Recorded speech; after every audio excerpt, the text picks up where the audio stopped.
Le métier de professeur, tout le monde le connaît. Notre propre parcours d'enfant, puis celui de nos enfants sont jalonnés de profs, tels des repères dans le temps, mais aussi des repères dans l'accès aux multiples savoirs dont ils sont les garants. Le professeur exerce un métier qu'il a choisi, il l'exerce avec rigueur et compétence, mais avant de se fondre dans l'entité enseignement, les profs sont des femmes et des hommes formidables, des bâtisseurs aux multiples facettes. Je suis Christophe Salomé, professeur des écoles depuis une trentaine d'années, et depuis 15 ans, je me promène d'école en école en tant que maître remplaçant. Je découvre régulièrement des personnes qui ont des choses à raconter, des personnes qui font, des personnes qui ne sont pas juste des enseignants, des profs, etc. Dans ce podcast, je leur donne la parole. Qu'est-ce qui leur a donné le désir d'enseigner? Quelles sont leurs valeurs, leurs passions, leurs attentes? Qu'ont-ils envie de partager? Prof, etc. Marie-Gabrielle est née à Douai, dans le Nord. Dès l'âge de 12 ans, elle s'est rendue compte qu'elle voulait aider les enfants à lire, notamment sa sœur, qui était dyslexique, et c'est de cette expérience qu'est née chez elle la prise de conscience qu'une telle difficulté d'apprentissage pouvait gâcher la vie. Aujourd'hui, Marie vit et travaille près d'Orléans. Après avoir enseigné surtout en CP, CE1, elle est devenue conseillère pédagogique. Le parcours de Marie est fait de changements multiples, qui sont autant d'occasions de tout remettre à plat, tout en gardant un cap pour rester fidèle à une certaine éthique. C'est ainsi que Marie construit ce tissage entre le réel et le virtuel, entre son métier au sein de l'éducation nationale et le blogging ou encore l'édition. En 2013, elle a découvert des ouvrages canadiens sur de petits livres adaptés aux apprentis lecteurs. Alors, elle a voulu en fabriquer pour ses élèves. Puis devant le succès de la méthode, Marie a commencé à les partager en créant un blog pour ses petits livres. Toute cette démarche l'a engagée dans la formation et dans l'écriture et l'a conduite au CAFIPEMF. Marie trouve ainsi un bel équilibre, entourée de ses 4 ados. Elle dessine, jardine, fabrique toutes sortes de choses et joue également du piano. Marie-Gabrielle, bonjour. Bonjour. Nous sommes lundi de Pâques, il est environ 10h30. Vous en êtes où en termes de quantité de chocolat absorbé depuis le début de ce week-end? Je dirais certainement un peu trop quand même, mais bon. On reste dans le raisonnable quand même ou on a explosé? Oui. Bon, ça va. On reste dans le raisonnable. Quel regard portez-vous sur votre enfance, Marie? Un regard plutôt simple. C'était pas compliqué mon enfance. C'était plutôt simple, plutôt facile. J'ai eu cette chance d'avoir une enfance plutôt facile. Très ancrée dans des valeurs fortes parce que c'était important dans la famille, pour mes parents, pour mes grands-parents, de nous faire passer des valeurs, des parents qui étaient d'ailleurs dans l'éducation nationale. D'aider les autres, d'être utile, de comprendre ce qu'ils vivent. Voilà, ça c'était important dès que j'étais toute petite.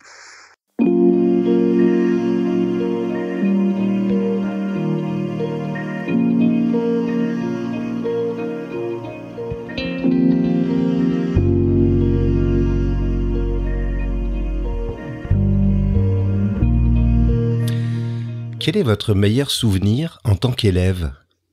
En tant qu'élève, j'ai un souvenir très très précis d'un jour où je devais être peut-être en CE1 ou en CE2 et où on est allé dehors pour expérimenter avec des seaux, des tuyaux, comment fonctionnait le château d'eau qui était au-dessus de l'école.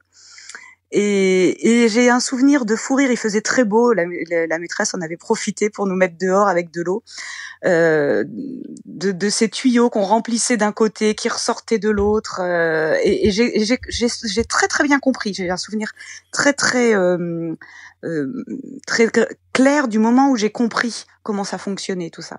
Comme quoi la manipulation reste une valeur sûre en pédagogie. Ah oui. Et puis alors avec beaucoup d'éclat de rire. J'ai souvenir d'un moment très joyeux et où on comprenait tout en rigolant, ce qui était quand même chouette. Prof, etc. Plus tard, vous avez été quel genre d'adolescente? J'ai été une adolescente certainement un peu pénible, en ce qui se posait beaucoup de questions. Mais je me suis réfugiée dans la lecture, dans beaucoup de recherches, beaucoup de lectures, beaucoup d'envie de comprendre et d'apprendre. Alors, en quoi cette période de l'adolescence a influencé le choix du métier de professeur, puis ensuite de formateur que vous exercez aujourd'hui? Je dirais 2 périodes. Une première période où j'ai découvert la littérature, vraiment avec un immense bonheur parce que ça répondait certainement à beaucoup de mes attentes et de mes questionnements, et où une prof de français a su comprendre ce dont j'avais besoin et m'a donné envie d'aller plus loin, et donc je me suis lancée dans des études littéraires. Et puis une deuxième fois un peu plus tard, la grande adolescence, je sais pas si j'étais déjà jeune adulte ou pas, où je me suis rendu compte en faisant des centres aérés que les enfants petits étaient aussi très intéressants, et que surtout ils pouvaient louper des étapes, et que je serais plus utile à apprendre à lire à des élèves de CP qu'à enseigner Proust à des élèves de terminale. C'est peut-être faux, hein, mais c'était ma vision des choses à moi, en tout cas, à cette époque-là.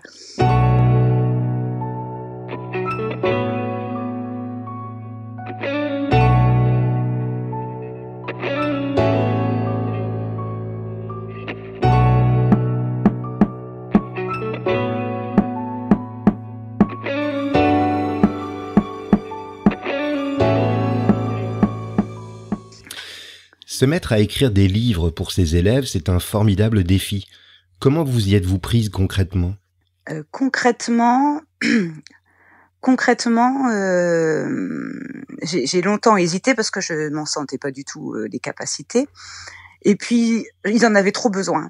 Alors, j'ai commencé à écrire les histoires avec des textes déchiffrables. Ça, c'est facile. Beaucoup de maîtresses de CP font ça. Mais au moment d'aller chercher des images, ça n'allait pas. Donc, je me suis dit que j'allais essayer de les faire moi-même. Alors, les premiers essais, j'ai sorti une vieille boîte d'aquarelle, mes crayons de papier, et franchement, c'était pas très chouette, mais c'est pas grave. J'y ai trouvé beaucoup de plaisir. Du coup, j'ai refait jusqu'à ce que ce soit un peu moins pire. Mmh. Et puis après, j'ai fait je me suis acheté une tablette et j'ai dessiné sur tablette. Ça permet de recommencer bien plus facilement. Ouais. Lorsque vous avez commencé ce projet d'écriture de petits livres, vous utilisiez une méthode toute faite en parallèle, ou alors vous la construisiez vous-même? Non, au départ, j'utilisais une méthode toute faite, qui était celle qui était dans l'école quand je suis arrivée. Et pour la petite histoire, c'est très drôle parce que j'étais à Troyes à cette époque-là, dans l'Aube. J'ai utilisé la méthode Bulle, qui était la méthode qui était là quand je suis arrivée. Et il se trouve que là, en déménageant dans le Loiret, j'habite juste à côté je suis la voisine de Patricia Bucheton qui a écrit cette méthode. Voilà. et que j'ai appris à connaître, du coup. Enfin voilà, j'utilisais une méthode et j'utilisais les petits livres en plus. Et puis finalement, avec le temps, j'ai aussi envie de m'affranchir des méthodes. Et vous avez franchi le cap, donc, de supprimer toute référence comme ça. D'accord. Alors, l'avantage d'écrire vos propres livres vous permet de modifier les éditions au fur et à mesure. Qu'est-ce qui détermine cette volonté de modifier les ouvrages, ces petits livres? La première chose, c'était, je les ai faits au début sans trop réfléchir à une grande progression, sauf que c'était la progression de Bulle. Et puis ensuite, j'ai eu vraiment à cœur, quand j'ai vu que j'en avais fait beaucoup, de vraiment pouvoir me faire une progression de déchiffrabilité, et que les enfants puissent tout seuls se dire, tiens, j'ai passé ceux qui ont 2 étoiles, donc je vais faire 3 étoiles. Donc j'ai vraiment réfléchi à comment les rendre de plus en plus complexes. Et que comment les élèves peuvent s'en servir pour progresser de manière un peu autonome. Pour la déchiffrabilité, vous utilisez l'outil Anagraph? Alors, il est arrivé après que j'ai fait la plupart de mes livres, donc je l'ai pas trop utilisé. C'est dommage, parce que s'il était arrivé avant, je pense que je l'aurais utilisé. Donc je m'étais fait tout un tas de tableaux Excel avec les graphèmes, les mots que je pouvais utiliser, les mots que je pouvais pas utiliser. Bon, voilà.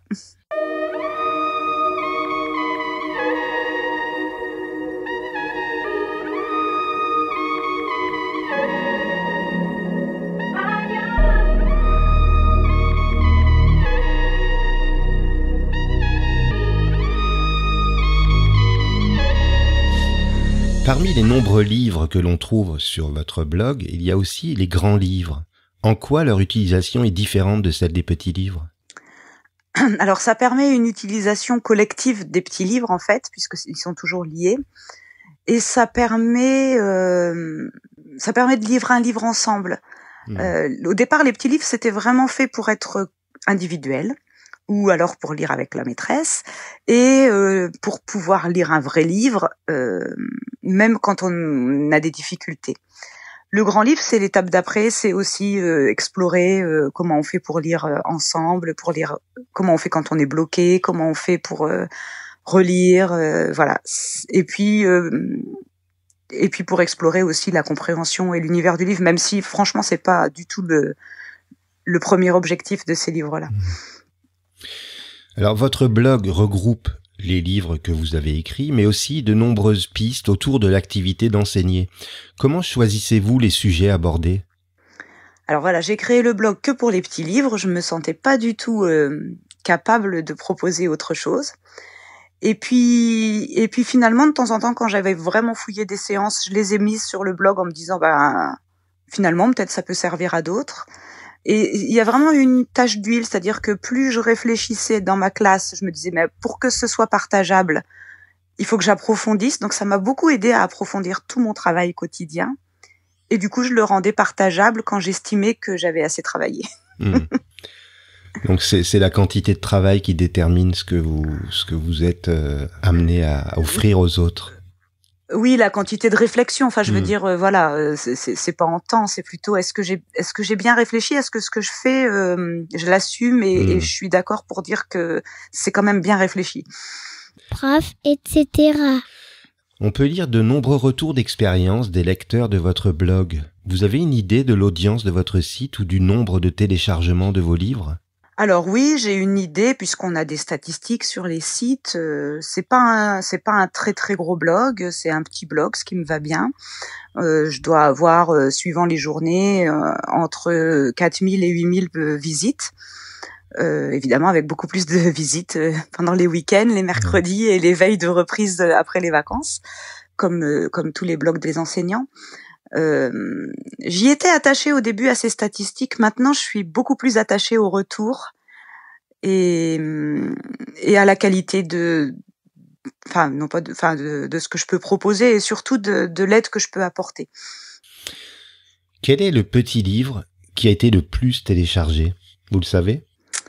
Alors, les petits livres qui sont le plus téléchargés, c'est ceux vraiment pour commencer à lire. C'est les premières étoiles, les tout simples. J'ai pas l'idée d'un titre, par contre. Désolée.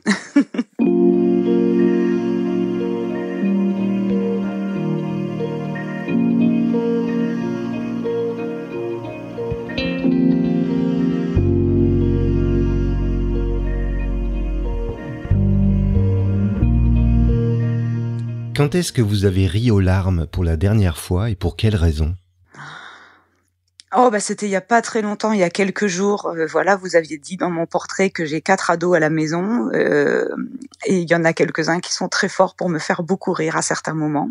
Moins à d'autres moments, hein, mais oui. Ils ont cette espèce de façon de parler quand ils veulent, d'adolescents avec beaucoup d'humour, beaucoup de prise de recul et il y a des moments où on rit beaucoup. Pouvez-vous me citer un moment préféré de votre journée, qu'il soit professionnel ou plus personnel ?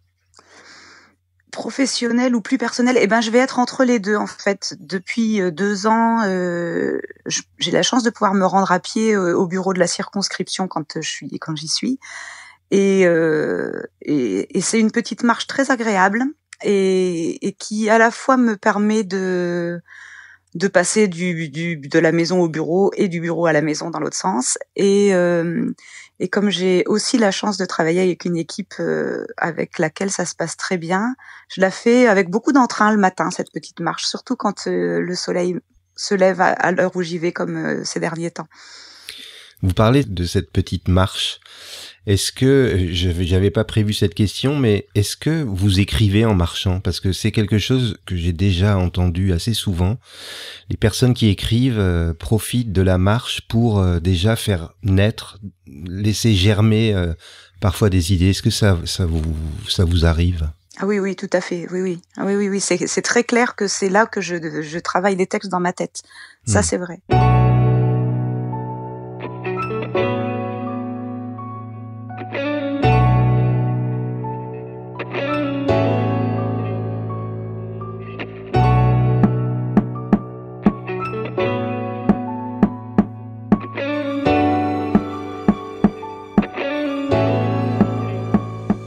Quelle valeur a aujourd'hui le plus de sens pour vous? Il y en a beaucoup. Je suis assez structurée par ça, mais la première, c'est vraiment de pouvoir respecter la personne que j'ai en face de moi, quand c'était un élève. Maintenant, ils sont moins en face de moi, même si je les vois toujours. Et maintenant, quand c'est des enseignants avec qui je travaille, j'ai vraiment cette volonté absolue de respecter la personne, même si parfois c'est difficile pour elle dans sa trajectoire professionnelle. Quelle compétence ou capacité qui vous rend bien des services dans votre vie vous rend un peu fier? Ça va aller avec, c'est de savoir écouter les gens. Voilà, les enfants, beaucoup les enfants. Je les ai beaucoup écoutés. Et je les écoute encore beaucoup. Et maintenant, beaucoup les adultes aussi. Si vous pouviez vous mettre dans la peau de quelqu'un d'autre, vivant ou mort, pour une journée seulement, vous choisiriez qui? Alors, là, comme ça, comme on parle de travail, je me replacerais bien. Voilà, j'ai beaucoup travaillé autour des écrits de Maria Montessori. Ça m'a beaucoup intéressée. Et peut-être, oui, que pour encore mieux comprendre ce qui s'est joué à cette époque-là avec les enfants de l'époque, ouais, peut-être elle, au tout début. Prof, etc. Comment définissez-vous le succès? Ah, c'est une bonne question. La première image qui me vient à l'esprit, c'est que c'est un gâteau de la gastronomie française que je fais à chaque Noël. Ça s'appelle un succès. Ça me fait très plaisir de faire ce gâteau-là et mes enfants passent plus un Noël sans avoir ce gâteau. Vous avez réussi à ritualiser le succès, c'est fort. C'est ça, tous les ans à Noël. C'est la première définition qui me vient, c'est drôle. Et sinon, je pense que c'est toujours vraiment pour moi une idée de relation, quoi. C'est une relation réussie. On arrive déjà à la fin de cet agréable entretien. Qu'est-ce que vous vous souhaitez pour les 2 prochaines années? Qu'est-ce que je me souhaite? Je me souhaite de pouvoir mieux rencontrer les gens. Voilà, moi je suis arrivée dans la région orléanaise juste avant cette épidémie et ce confinement.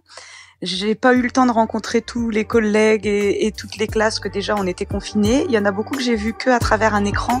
Ouais, j'ai envie de les voir en vrai. Merci Marie d'avoir accepté mon invitation. Merci beaucoup à vous. Je mettrai le lien vers Graines de Livre en description de cet épisode. N'hésitez pas également à fouiller les autres rubriques du blog qui sont très riches en propositions.